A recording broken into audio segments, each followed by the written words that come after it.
Bonsoir à toutes et à tous. Merci de regarder Africa Today Télévision et bienvenue dans ce journal. On commence par l'Assemblée nationale où les députés guinéens ont adopté ce mercredi 3 projets de loi sur les 6 initialement inscrits à l'ordre du jour. Il s'agit du texte de loi portant sur le PNDS, l'accord cadre de coopération entre Conakry et Addis Abeba et celui relatif à l'institution de la mutuelle panafricaine de gestion de risques. Tous ont presque été adoptés à l'unanimité par les parlementaires. Saloum Kondé pour le compte-rendu.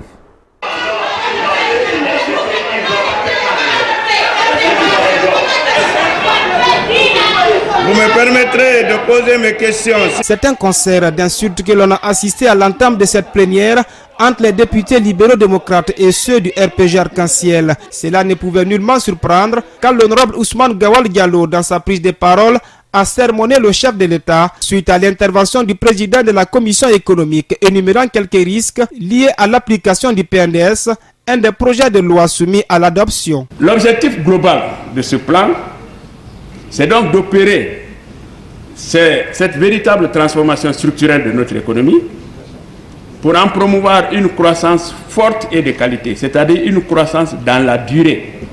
Nous devons rester conscients que sa mise en œuvre pourrait être influencée par beaucoup de risques. Ce premier risque, c'est l'instabilité socio-politique qui nous interpelle, honorables députés, population guinéenne, à éviter les troubles sociaux car l'argent n'aime pas le bruit.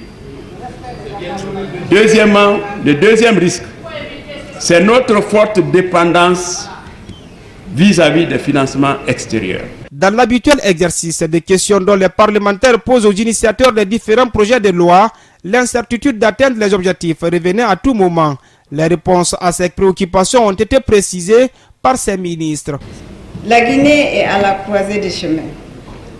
Le monde entier nous regarde et nous dit « Vous avez tout ce qu'il faut pour être développé.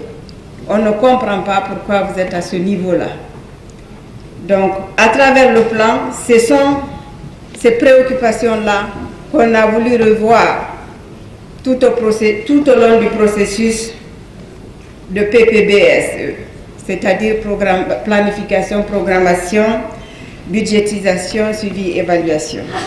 L'adoption de cet accord général de coopération va nous amener à faire des accords sectoriels.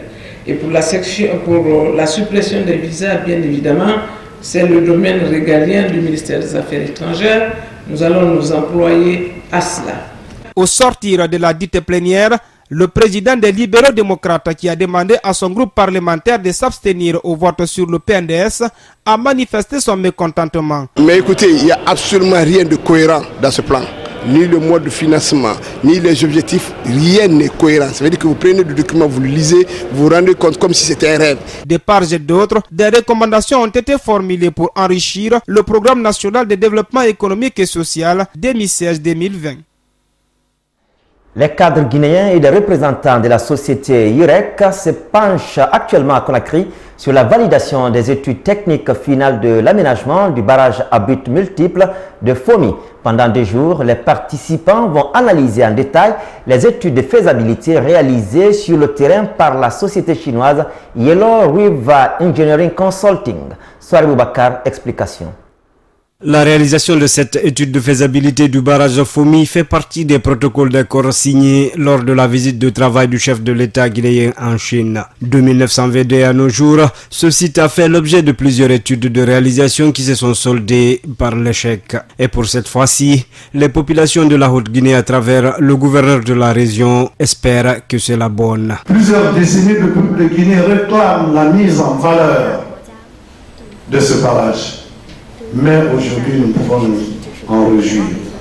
Nous en réjouir parce que Fomi, très bientôt, va quitter la phase de projet pour devenir une réalité sonnante dans notre pays.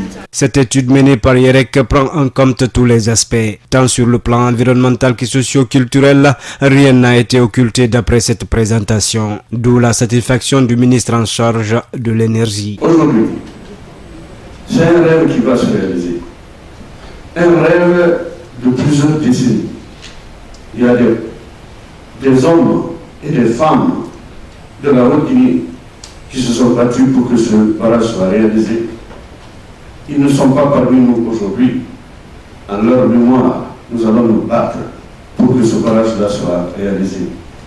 Et tous ceux qui ont gagné de l'espoir, aujourd'hui nous sommes fiers de le dire, qu'en fin de fin, Fomi est là. Si les études précédentes avaient conclu que ce barrage n'était pas rentable, Yerek avec ses experts prouve tout le contraire et obtiennent le soutien et l'encouragement des autorités guinéennes. C'est un projet que nous souhaitons qui devienne réalité. Et nous encourageons la direction de Yerek qui est pressée de matérialiser le projet. Nous les encourageons. Au nom du professeur Alpha Condé, nous vous félicitons et nous vous soutenons. À côté des 90 MW que va produire le barrage de Fomi, cette réalisation permettra de développer l'agriculture, la pêche et promouvoir le développement de l'industrie du tourisme local. Autre partenariat, cette fois dans les mines, avec la société minière de Bokeh, qui vient de nouer un partenariat de production avec la société française Alliance Minière Responsable, AMR. Cette dynamique offrira à la Guinée une capacité de production supplémentaire pour l'exportation d'une bauxite de meilleure qualité et à un prix compétitif sur le marché. Alceni Diallo. Cette coalition entre la société minière française Alliance Minière Responsable et celle de Bokeh, la SMB, devra propulser la Guinée au premier rang des exportateurs de bauxite au niveau mondial, selon le président du conseil d'administration de la société minière de Bokeh. Il s'agit d'augmenter nos capacités d'exportation. Donc nos ressources étant relativement limitées. Nous voulons atteindre les objectifs qui ont été fixés de commun accord avec le gouvernement, à savoir exporter 30 millions de tonnes de bauxite en 2017. Il s'agit de permettre à la Guinée d'occuper une place proéminente sur le marché de la bauxite mondiale. Pour cela, il faut des quantités de bauxite vers la Chine importantes. Donc cet accord va nous permettre d'avoir accès à des ressources supplémentaires en partenariat avec la société AMR pour exporter vers la Chine. Donc c'est un accord qui est quand même une étape très importante pour la Guinée et pour la place de la Guinée sur le marché mondial. Cet accord va également permettre à la SMB d'avoir des ressources supplémentaires en vue de lui permettre de travailler dans les normes internationales. La valeur de l'investissement de ce projet entre ces deux géants miniers s'élèverait à hauteur de 150 millions de dollars américains. C'est pourquoi le directeur général de l'Alliance minière responsable se dit très confiant quant à leur collaboration. C'est un honneur d'avoir signé cet accord qui sera, c'est sûr, gagnant-gagnant aussi bien pour la Guinée que pour les deux parties, c'est-à-dire AMR et SMB. Nous comptons donc nous mettre au travail dès que possible et pour lancer la production dès lors que le ministère des Mines aura validé notre partenariat. Aujourd'hui, la région de Bokeh est devenue une attraction par excellence des investisseurs miniers. Et cela ne reste pas sans conséquence sur l'environnement et la société. Et les deux partenaires disent être engagés à travailler dans l'intérêt des populations de Kakandé. C'est pourquoi l'ancien ministre des Mines et actuel directeur général de la Sogipami en appelle à la responsabilité de toutes les entités sociales du pays. Je profite de l'occasion pour appeler les acteurs à la tolérance et l'opinion. Passer de 1 million de tonnes à 30 millions de tonnes en 2 ans, c'est une performance jamais enregistrée. Et tout de suite, je vais vous dire que le permis qui a alimenté le port de Dapilon a été obtenu au mois d'août.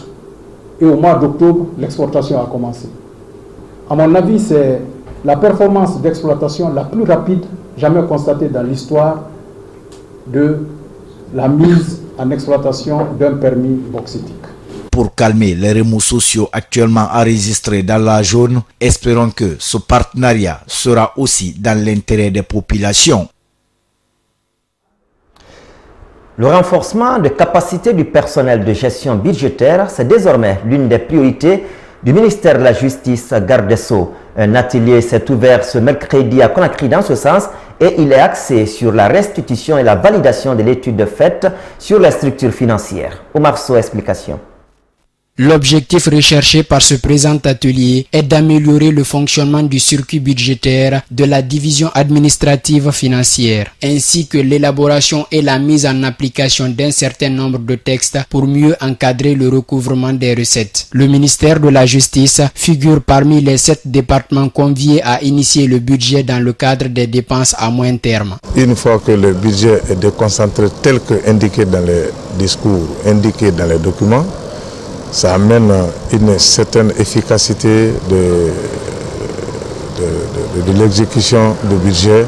Ensuite, ça amène une certaine utilisation efficiente des ressources de la nation. D'après des experts en réforme judiciaire et juridique, cet atelier de 72 heures vise à appuyer le ministère de la Justice et le gouvernement à mobiliser suffisamment de ressources budgétaires, et cela à travers la collecte des frais des actes judiciaires. Cela permettra d'augmenter les recettes et par là d'augmenter le budget de l'État alloué à la justice, et cela contribuera à améliorer les conditions de travail dans les juridictions, à améliorer l'accès à la justice et à améliorer les conditions de détention.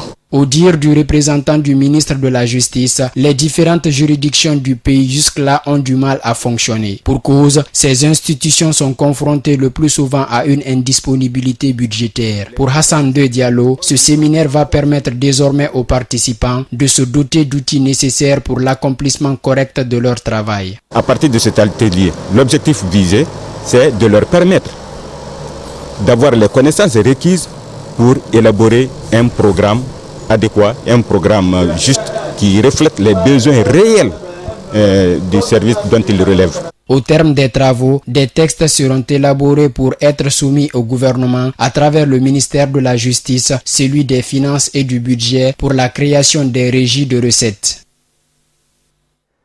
Des élections s'annoncent en Guinée malgré les incertitudes qu'ont les populations sur la date.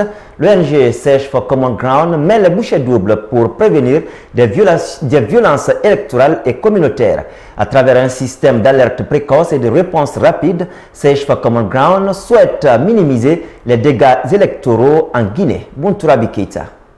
Ce projet qui date d'une année et demie devra contribuer d'une manière ou d'une autre à la tenue des élections paisibles et apaisées en Guinée. C'est pourquoi Search for Common Ground, à travers cet atelier, regroupe tous les acteurs du processus électoral. Le projet, dans sa logique, cherche à bâtir un partenariat solide avec la société civile et les institutions étatiques qui travaillent ensemble au sein des plateformes et qui analyse les différentes alertes des conflits envoyés par les observateurs communautaires pour réfléchir ensemble sur les réponses et mettre en œuvre ces réponses afin que le processus demeure un processus paisible.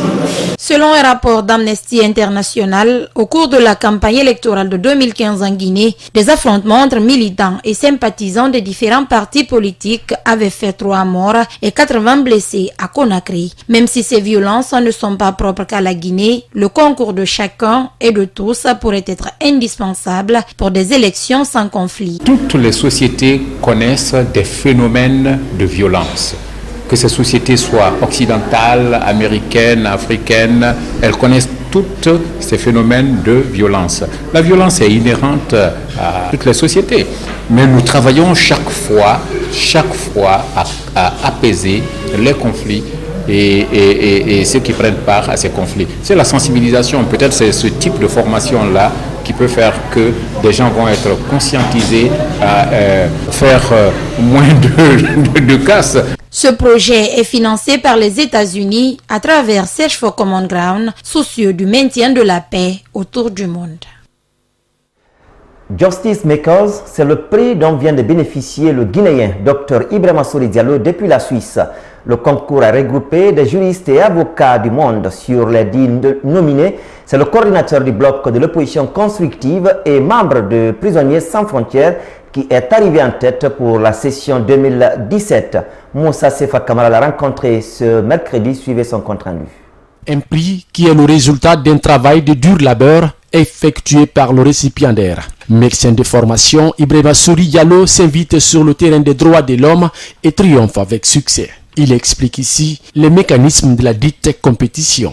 Il fallait monter un projet de grande envergure et le projet devait être apprécié. Il fallait faire des conférences vidéo avec eux et il fallait partir au niveau, ce qu'on appelle la technique de montage de projets bancables pour que ça soit apprécié par les membres du jury et que tu puisses faire une présentation de tout ce que tu as pu faire dans le passé, ton CV, ta carrière, tout.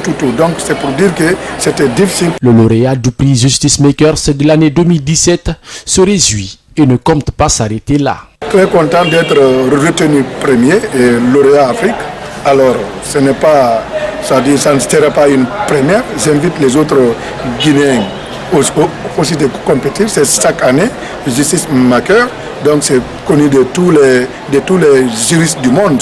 Donc c'est une compétition qui intéresse d'ailleurs les juristes et les avocats. Et moi en tant que médecin compétir, gagner parmi ces juristes et avocats. Donc c'est une fierté pour moi non seulement et pour la Guinée.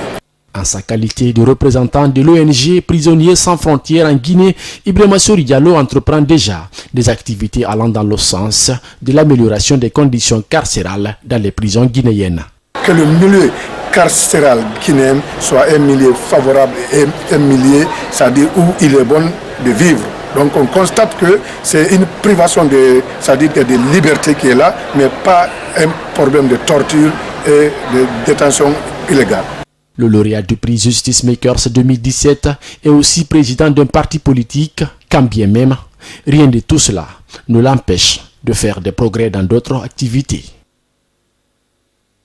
Félicitations au docteur Ibrahima Souri Diallo pour ce prix Culture à présent dans cette édition. L'ambassade du Japon en Guinée offre 5 points de lecture à la commune de Dixine. Ces espaces, dont la construction débute dès la semaine prochaine, contribueront à améliorer le niveau intellectuel des apprenants avec l'amour de la lecture que cela fera naître en eux. Le protocole d'accord a été signé hier mardi entre le partenaire japonais et le commissariat général de Conakry, capitale mondiale du livre. C'était devant notre reporter Saalou Yambouno.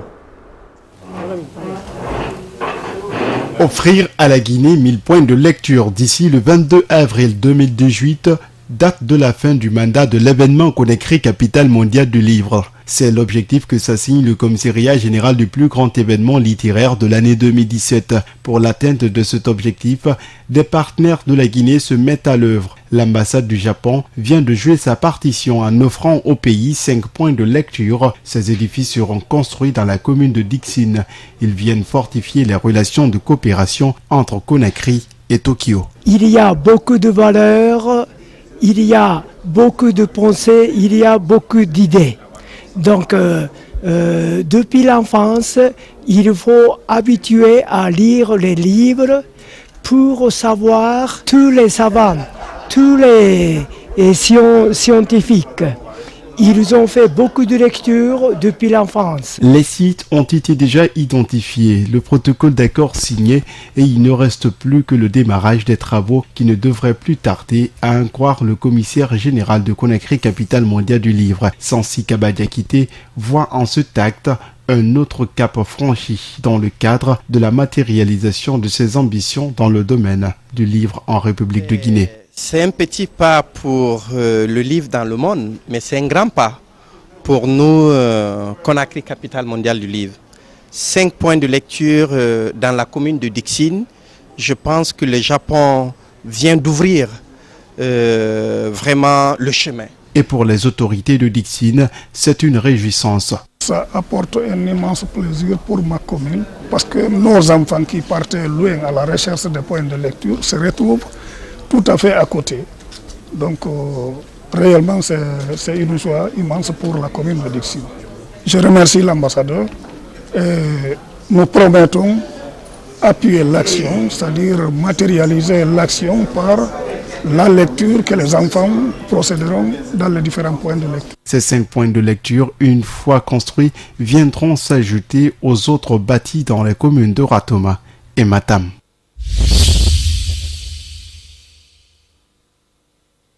Sur le continent, au Burkina Faso, le procès des années Compaoré entre parenthèses.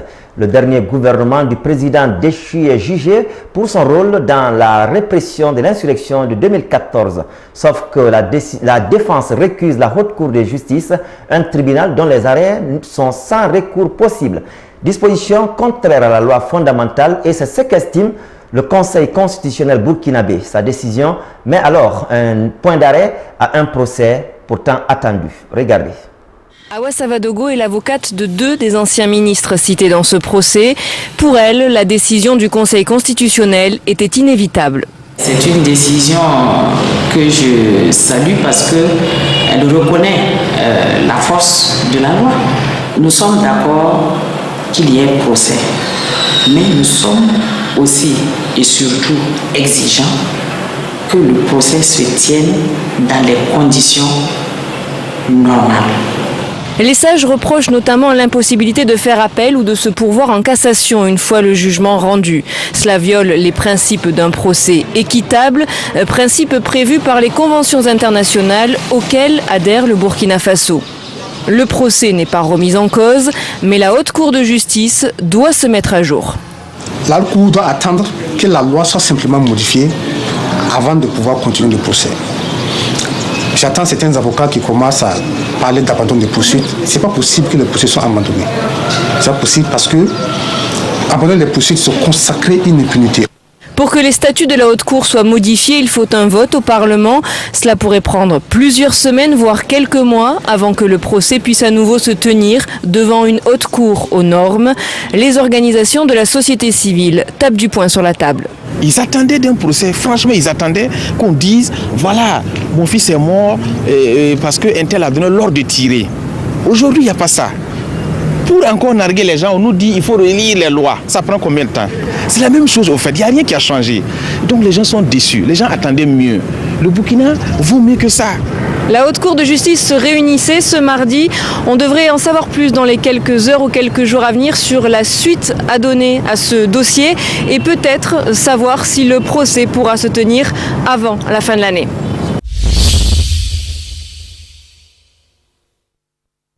En interactualité, il était 1h à Londres quand les pompiers ont été alertés. Et en arrivant à Latimore Road, dans l'ouest de la capitale britannique, ils ont découvert un gigantesque brasier, une tour de 25 étages ravagée par les flammes. Et pour le bilan qui arrive au compte-gouttes, la police parle de moins 6 morts pour l'instant. Regardez.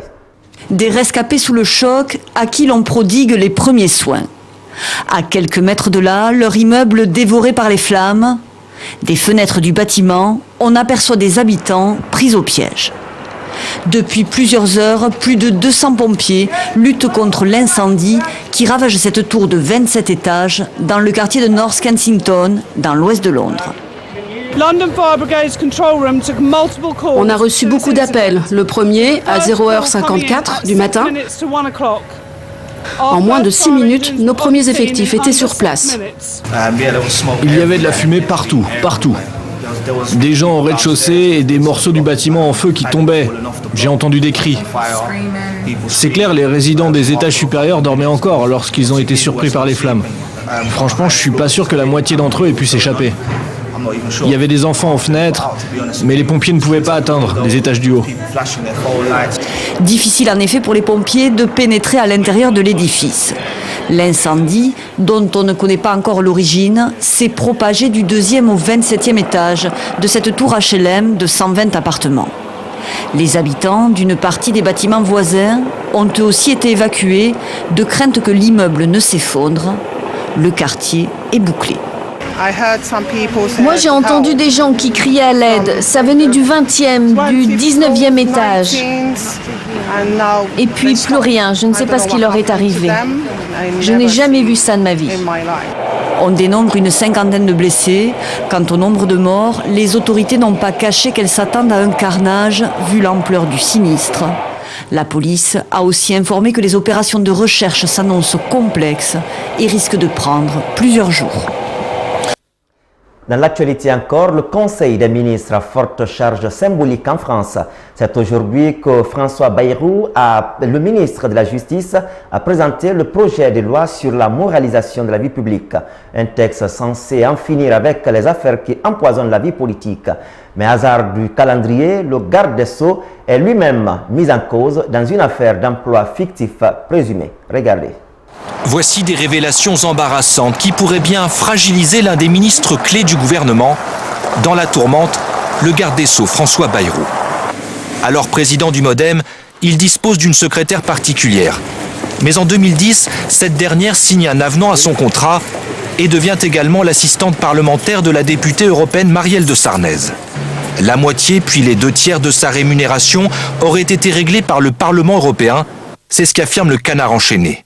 Et selon des proches de la secrétaire cités par l'hebdomadaire, elle n'aurait jamais travaillé pour l'Europe. Interrogé ce matin, François Bayrou nie tout emploi fictif. Il y a eu des mi-temps, des collaborateurs qui étaient à mi-temps ou à tiers de temps ou à 60% de leur temps, à temps partiel, travaillant, assistant avec des parlementaires européens, et qui, pour l'autre mi-temps, avait des responsabilités à l'intérieur de notre organisation. Le parquet de Paris a ouvert une enquête préliminaire pour déterminer si le MoDem a salarié des employés en les faisant passer pour des assistants parlementaires. Enquête ultra sensible au vu de la fonction ministérielle occupée aujourd'hui par François Bayrou. On a un garde des Sceaux qui est responsable hiérarchique du parquet qui va enquêter sur le parti qui est le sien. Et donc, tant qu'on n'aura pas coupé de façon formelle ce lien-là, on aura toujours cette idée du soupçon et d'intervention. Allié à Emmanuel Macron depuis février dernier, François Bayrou conteste toute irrégularité. Le garde des Sceaux se défend de tout interventionnisme de la chancellerie dans les enquêtes en cours. Un tempo des ministres de justice aux États-Unis, un autre ministre de la Justice sur le grill. Un nouvel épisode de l'enquête sur les liens entre Donald Trump et la Russie. Aux États-Unis, Éminence grise et fidèle lieutenant du président Jeff Sessions a été entendu par la commission du renseignement du Sénat. Accusé d'entrave aux investigations, l'attorney général dénonce comme un mensonge détestable toute idée de connivence avec Moscou. Regardez. C'est le moment le plus tendu de l'audition. Après avoir vigoureusement nié toute collusion de sa part avec la Russie, Jeff Sessions subit le feu roulant des questions d'un sénateur démocrate sur l'entourage de Donald Trump. À votre connaissance, monsieur, est-ce que l'une des personnes que je vais citer avait rencontré des officiels russes durant la campagne? Vous pouvez répondre par oui ou non. Paul Manafort? Je n'ai aucune information qu'il ait fait cela. Steve Bannon?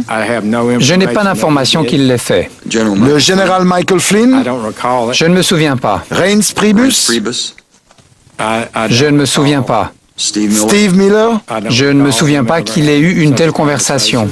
Corey Lewandowski? Je ne me souviens pas que l'une de ces personnes ait rencontré des officiels russes. Carter Page? Je ne sais pas. Comme c'est la tradition, Jeff Sessions avait auparavant juré de dire la vérité, une vérité qu'il avait pris soin de coucher sur le papier. Suggérer que j'ai participé à une collusion ou que j'ai été au courant d'une collusion avec le gouvernement russe est un mensonge épouvantable et détestable. Mais face au procureur spécial Robert Mueller, chargé de l'enquête, Jeff Sessions devra être plus précis. Pour Donald Trump, c'est bien l'obstruction à la justice, si elle est établie, qui pourrait constituer la principale menace de destitution. Voilà, si vous nous avez raté ici, retrouvez-nous sur notre site d'information www.tamtamguinee.com. Merci de votre attention et au revoir.